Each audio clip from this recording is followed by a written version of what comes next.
Giddalur MLA Muthumula Ashok Reddy Racharla మండలంలో పర్యటించారు. స్వతంత్ర సమరయోధుడు వడ్డే ఓబన్న జయంతి సందర్భంగా గౌతవరం గ్రామంలో వారి చిత్రపటానికి ఎమ్మెల్యే అశోక్ రెడ్డి పూలమాల వేసి నివాళులర్పించారు.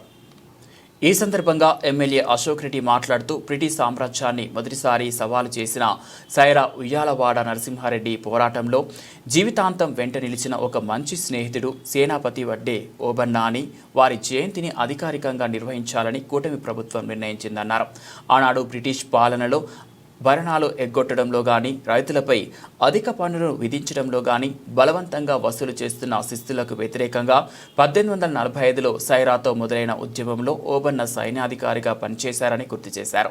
గిద్దలూరు గ్రామ సమీపంలో జగన్నాథకొండ వద్ద నరసింహారెడ్డి ఓబన్న తమ బలగాలతో ఉన్నట్లు ఒక దేశద్రోహి ఇచ్చిన సమాచారంతో బ్రిటిష్ బలగాలతో జరిగిన భీకర పోరాటంలో ఓబన్న తన 39వ ఏళ్లకు వీరమరణం పొందారని, ఇలాంటి స్వతంత్ర సమరయోధుడికి నివాళులు అర్పించి స్మరించుకోవడం మనందరి బాధ్యత అన్నారు. ఈ కార్యక్రమంలో మండల పార్టీ అధ్యక్షులు కటికే యోగానంద్, పార్లమెంట్ నాయకులు కోపిరెడ్డి జీవన్ రెడ్డి మరియు స్థానిక నాయకులు, కార్యకర్తలు పాల్గొన్నారు.